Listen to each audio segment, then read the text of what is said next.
Programa Faz Bem. Oferecimento Drogaria Araújo. Se faz bem, Araújo tem.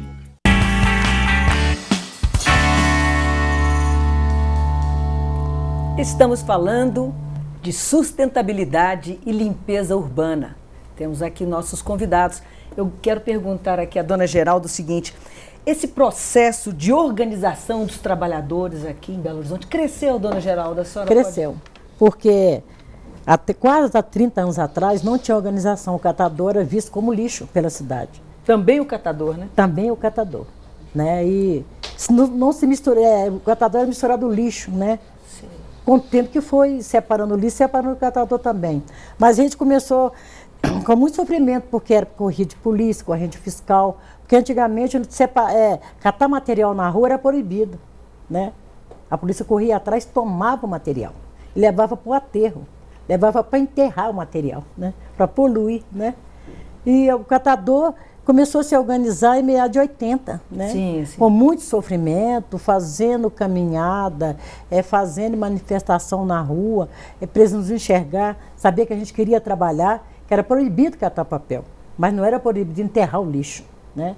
Aí a Asmário fundou em 1º de maio, levamos 3 anos para se organizar, a gente não sabia o que era cidadania, do que era trabalho, do que era cidadão, nem o que era moradia, porque ninguém tinha casa. Hoje todo mundo tem sua casa. Então, através da organização, que os catadores hoje sobrevivem trabalhando e feliz, tá? Catador não é triste, não, ele trabalha alegre, porque ele sabe que está poupando o meio ambiente, poupando a própria vida dele. Que beleza. Onde é que as Asmário está? Desse endereço? Asmário está hoje na Avenida do Contorno, Barra Preto, 10.555, em frente ao Hospital Socorro. Socorro. Você tem ideia por que a polícia fazia isso? Ela pegava o lixo, enterrava o lixo? Na verdade, sempre teve um preconceito muito grande contra os catadores. Os catadores, historicamente, foram confundidos com mendigos, com marginais. A sociedade não conseguia ver que por trás dessa pessoa tinha um trabalho, tinha dignidade. E hoje eu acho que isso mudou, porque os catadores se organizaram, fizeram a sociedade olhar para eles com outros olhos, fizeram com que os poderes públicos olhassem para eles com outros olhos. E hoje eu acho que é muito importante essa ideia. Nós temos que ver no catador uma solução para a sociedade. Nós temos que ver no catador uma solução para a preservação do planeta. E essa conquista vem de um processo que nasce de um momento de grande exclusão e preconceito da sociedade sobre eles. Eles rompem com tudo isso, conquistam um novo olhar sobre eles, conquistam a sua cidadania e o seu reconhecimento enquanto trabalhador. Hoje eles estão contemplados tanto nas políticas estadual quanto na Nacional de Resíduos Sólidos.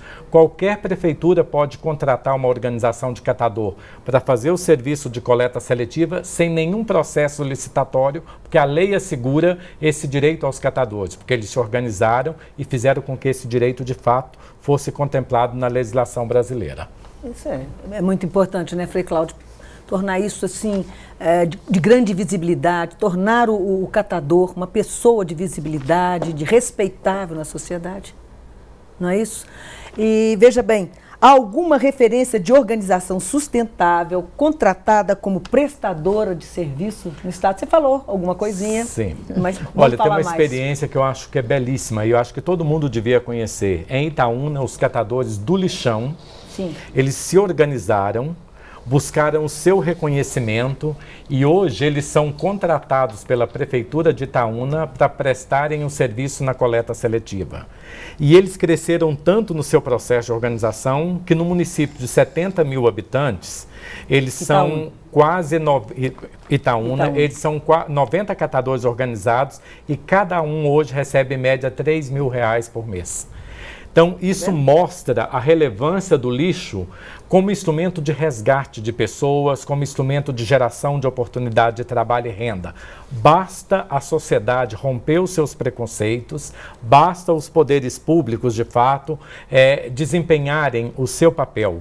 E hoje eu digo, sem sombra de dúvida, que como Itaúna devem ter vários outros municípios que reconheceram a relevância econômica do trabalho dos catadores, que reconheceram a relevância ambiental do trabalho dessas pessoas e que, acima de tudo, viram no catador um modelo de sustentabilidade de fato. Porque uma organização como a Asmari, ela une a questão da preservação ambiental, ela une o resgate da pessoa humana e ela une a geração de oportunidades de trabalho e renda, que é o aspecto econômico. Portanto, é um modelo altamente sustentável. E é isso que a sociedade tem que olhar, é isso que, de fato, a sociedade tem que ver.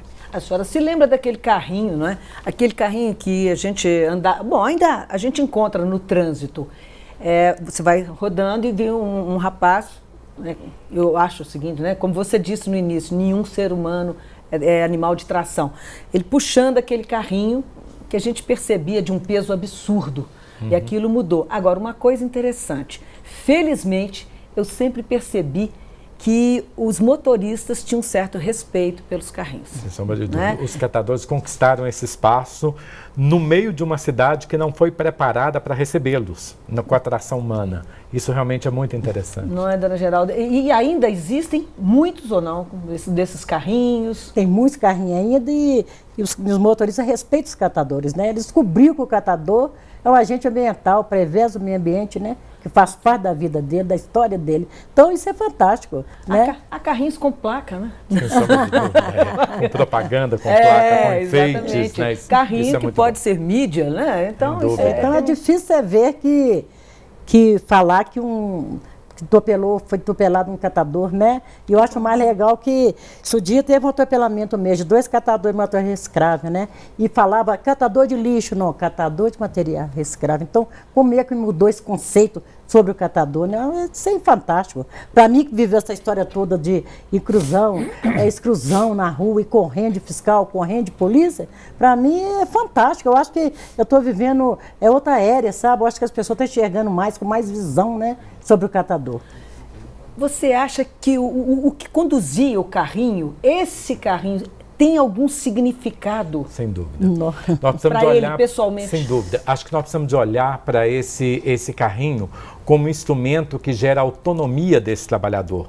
O catador, se você chegar para ele oferecer uma moto, um carro, pelo seu carrinho, ele vai dizer que não, porque o carrinho que ele puxa é a identidade dele, é a conquista de um reconhecimento, passando por cima de uma cultura onde a cidade só foi montada para carro e gente, e o catador não, fez do seu carrinho um espaço de reconhecimento, um espaço de autonomia, um espaço de fazer valer o seu direito de trabalhador. O catador não tem menor problema em puxar aquele carrinho.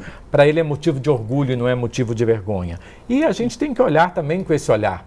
Puxar um carrinho onde você traz aquilo que todos nós trataríamos como se fosse lixo é motivo de orgulho, porque aquilo vai ser resgatado, vai ser reaproveitado, vai ser reciclado como uma nova matéria-prima. Quantos carrinhos a gente vê na rua trazendo essa matéria-prima? A gente devia pensar quantas árvores não serão mais cortadas com o trabalho dessa pessoa puxando a sua carroça pelas ruas da cidade de Belo Horizonte e da cidade de todo o país. Lembrar lá aqui o seguinte, né, de guardar uns 2, 3 carrinhos aí para o museu, hein? Sem sombra de dúvida, é importantíssimo pensar nessa ideia, história. Porque já há uma ideia de fazer pequenos motores, pequenos tratores para poder conduzir o carrinho, mas que eles fiquem na história de Belo Horizonte, sem sombra de dúvida, como muito importantes para todos nós. Sim. Bem, a gente vai para um intervalo e volta daqui a pouquinho.